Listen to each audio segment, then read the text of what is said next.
Sinain nga ng Barangay Ginebra ang unrestricted free agent big man na si Norbert Torres at pati na din ang 11 pick nila sa PBA draft na si Sonny Steele ay pinapirma na din nila ng kontrata sa kanila. Pero winave nga nila ang 13th pick nilang big man na si Mario Barasi Jr. At pati nga ang sharpshooter player nilang si Von Pesumal, winave din nila sa team.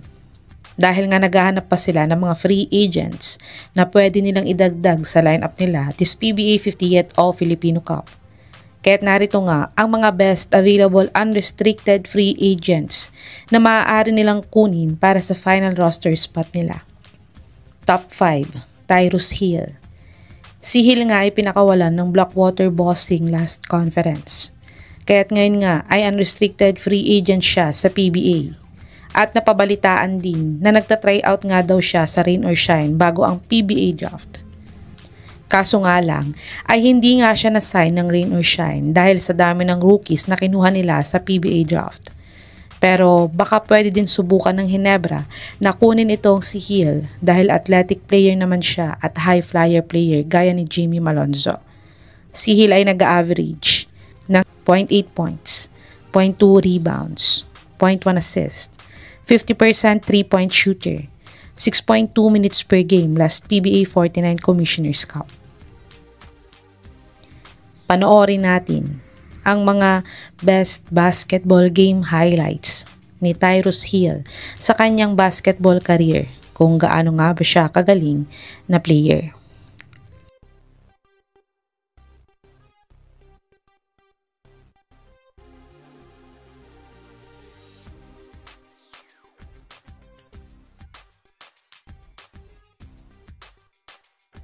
Top 4, Cave Montalvo. Si Cave nga ay na-injured last conference sa Blackwater. Pero ngayong PBA 50th season nga ay nakarecover na siya sa injury niya at pwede nang maglaro ulit.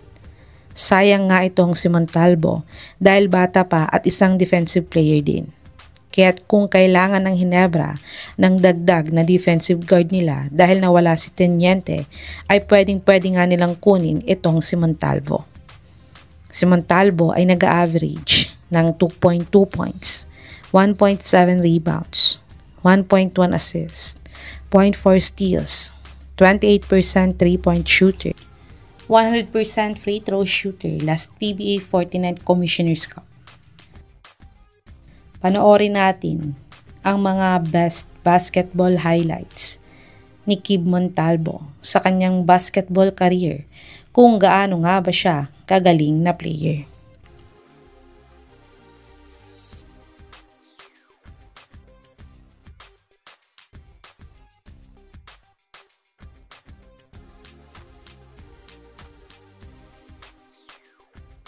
Top 3, Jackson Corpus.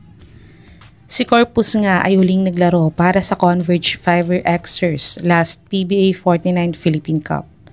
Pero hindi na nga ni-renew ng Converge ang kontrata niya dahil sa dami ng rookies na kinuha nila sa team nila.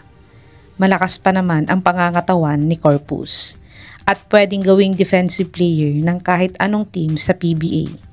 Kaya baka pwedeng ang i-consider ng Ginebra na kunin itong si Corpus para sa final spot nila ngayong All-Filipino Cup.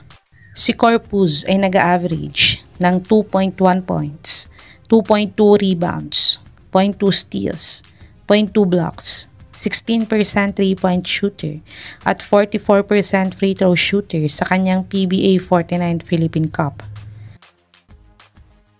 Panoorin natin ang mga best basketball game highlights ni Jackson Corpus sa kanyang basketball career, kung gaano nga ba siya kagaling na player. Top 2, Terrence Romeo. Nag-expired na nga ang kontrata ni The Bro sa Terra Firma Jeep last month at hindi na nga nila siya in-extend dahil kumuha nga sila ng mga mas batang players sa PBA 50th draft. Kaya't ngayon nga ay isa siyang unrestricted free agent sa PBA. Pero currently ay naglalaro nga ulit siya para sa Pilipinas sa FIBA 3x3 tournament. Pero pag matapos nga ang tournament na to, ay baka pwede nga siyang subukan pa ng Ginebra na isign kahit isang season lang para maturuan niya si RJ Abarientos ng mga pamatay na moves niya dati sa PBA at FIBA. Si The Bro ay nag-average ng 9.5 points, 2 rebounds, 0.5 assists, 0.3 steals, 43% 3-point shooter at 75% free throw shooter sa last PBA 49th Philippine Cup. Panoorin natin ang mga latest game highlights ni TR7 sa Terrafirma Jeep kung magaling pa din ba siya kagaya ng dati.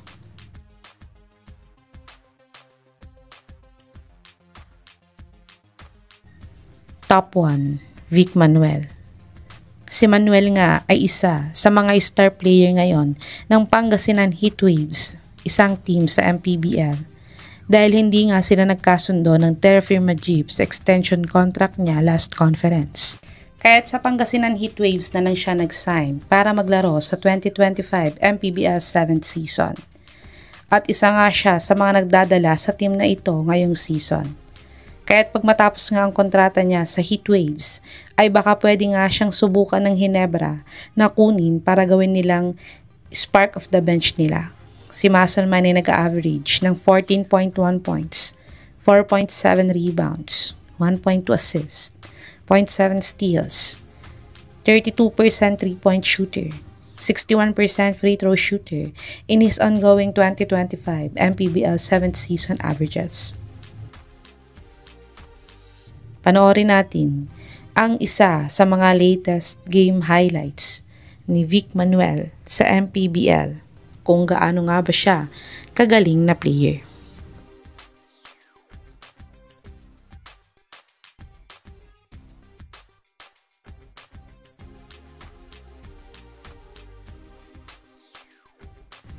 Ito ang mga top available unrestricted free agents na maaaring isign ng Barangay Ginebra para sa final roster spot nila ngayong PBA 50th o Filipino Cup. Sa tingin niyo mga kababos, sino sa mga players na to ang dapat makuha ng Ginebra para matulungan sila? I-comment niyo na po yan sa baba.